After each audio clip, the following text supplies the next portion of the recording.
Hello everyone, welcome back to the channel.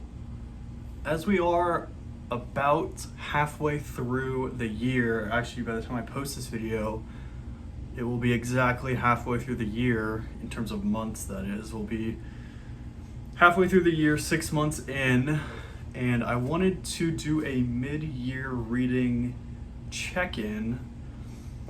Maybe not a check-in as much as of a top 5 books I have read so far in 2025. And yeah, it's as simple as that. I hope you have a good beverage with you. I have some coffee here I may sip on. Maybe a snack if you so desire. Who knows how long this will go. I like to yap about the books that I like. And we got 5 really good ones. These are all very different as well, so I think it will be interesting.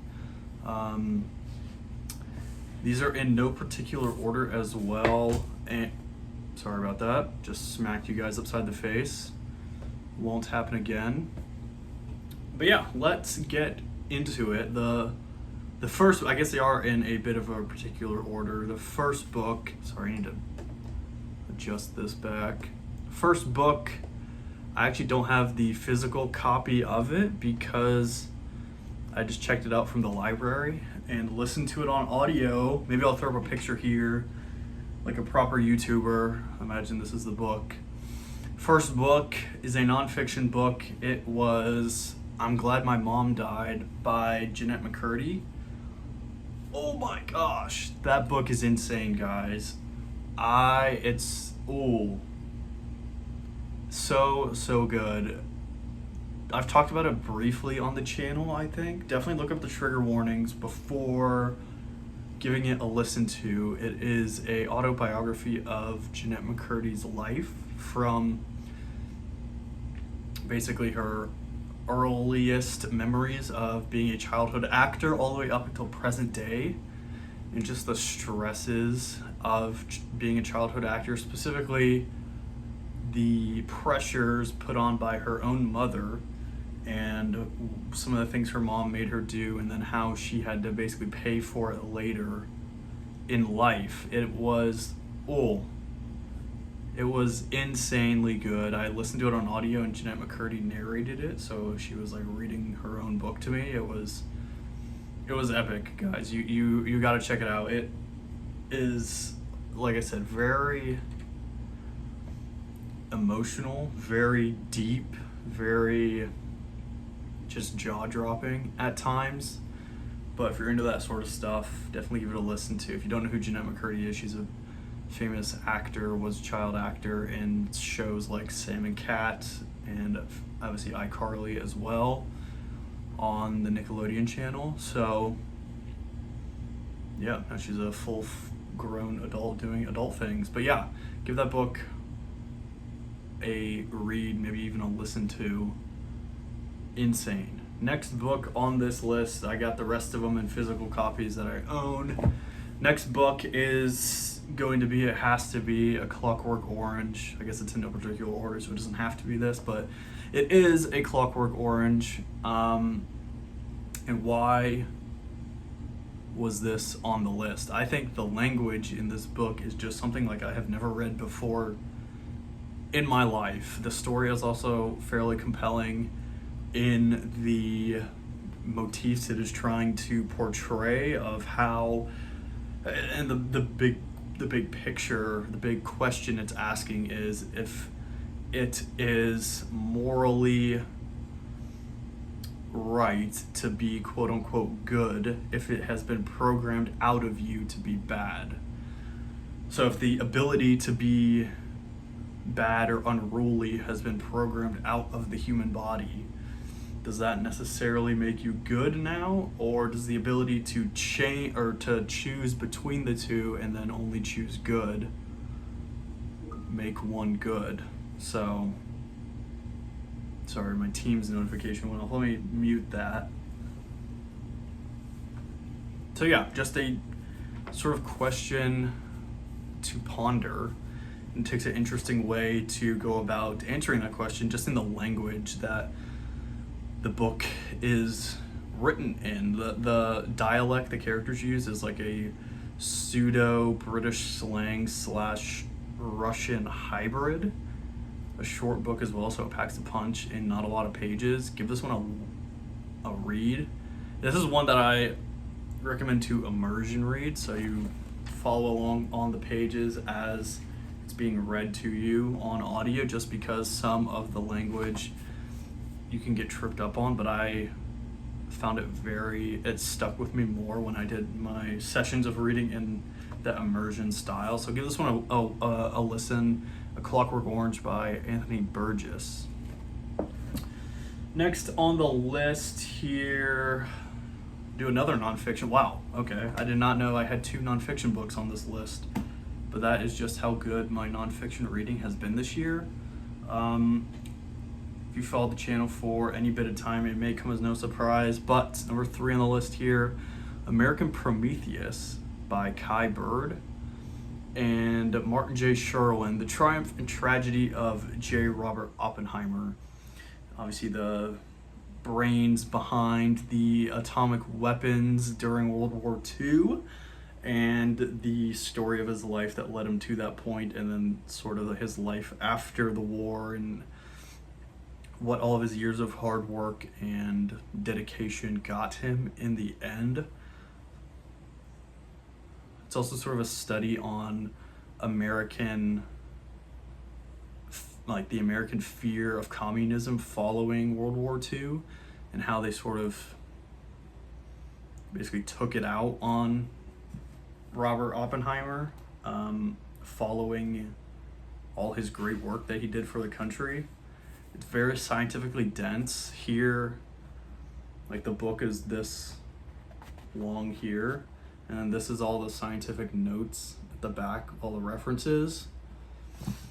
Definitely get your monocle out for this one. It can be a little heavy at times, just in terms of like the science in it, for a good reason. It's about a scientist. But yeah, the story is just like, who could have thought they could go from nothing to an atomic bomb in like 3 years? And just the people he meets along the way, and like the crazy shit he gets up to. It's all a true story. Definitely give this one a read. If you've seen the movie as well, I definitely recommend reading the book. It goes into a lot more obviously it's a book, it goes into a lot more detail than the movie, but I also recommend reading the book and then watching the movie.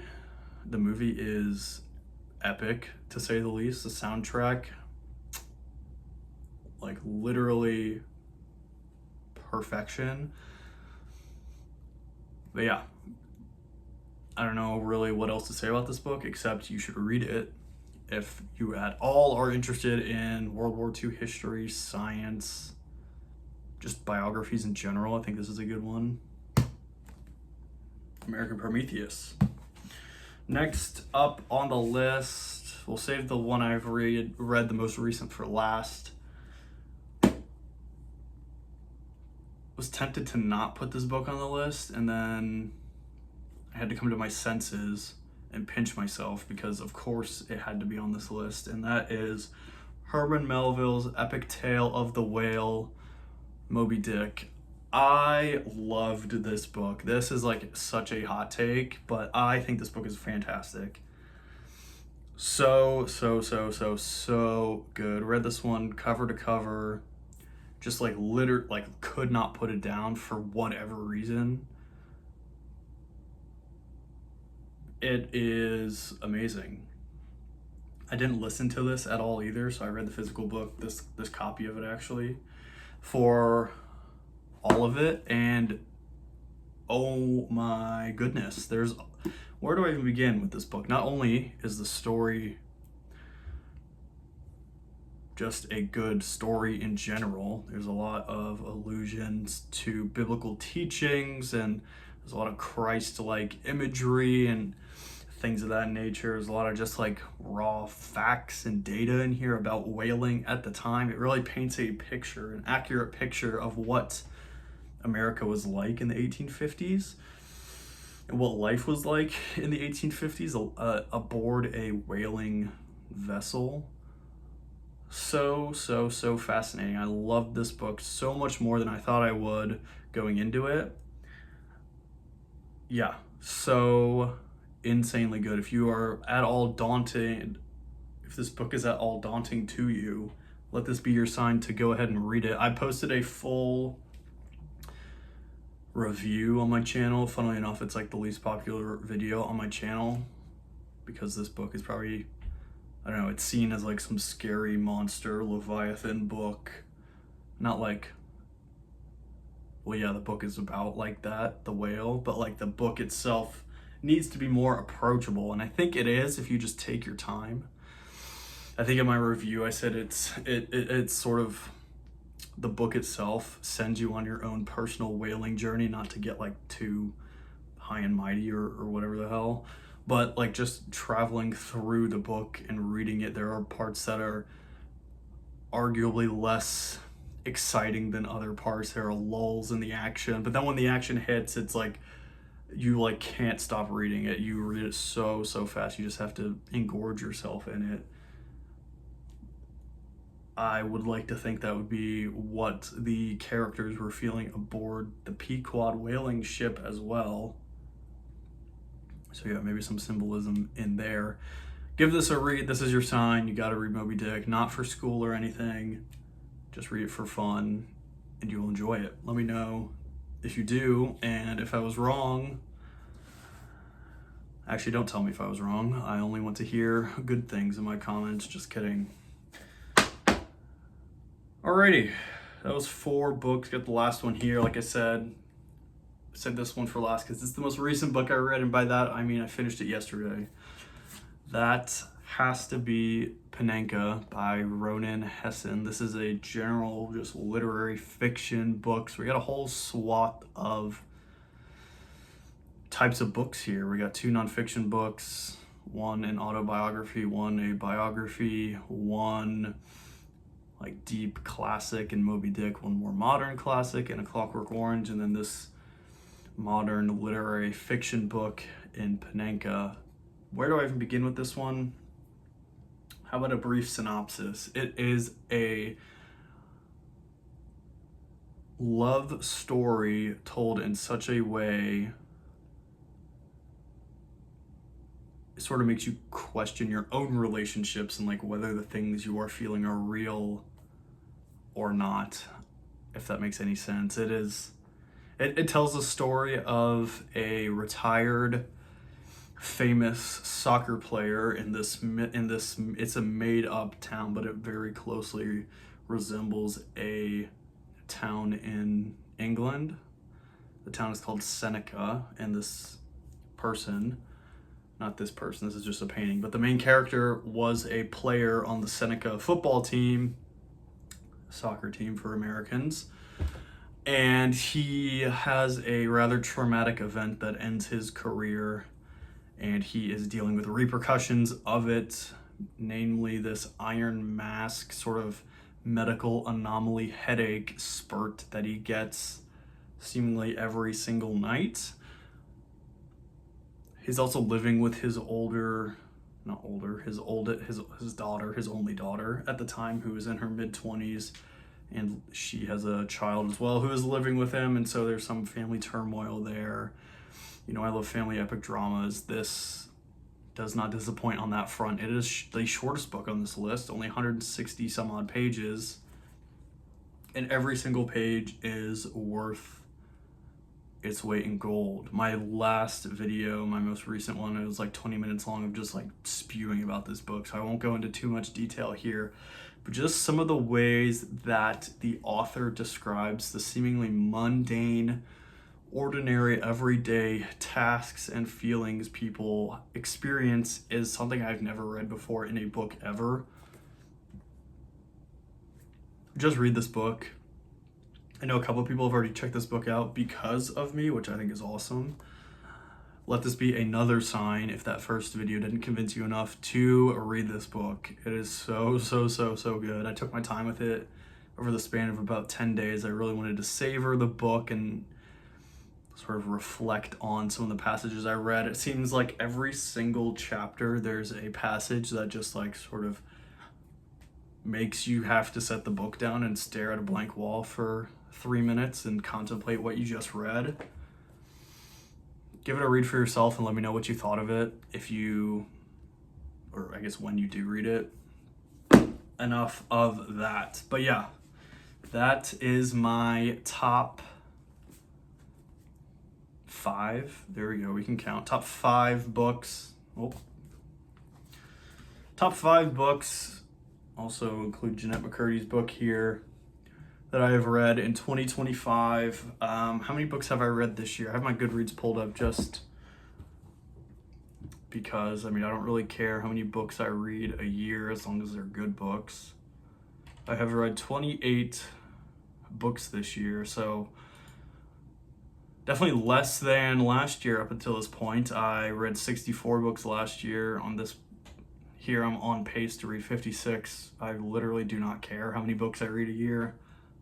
I just want to read good books, and I'm so glad I have been as of recently. And across the whole year, got a lot of good reads under my belt.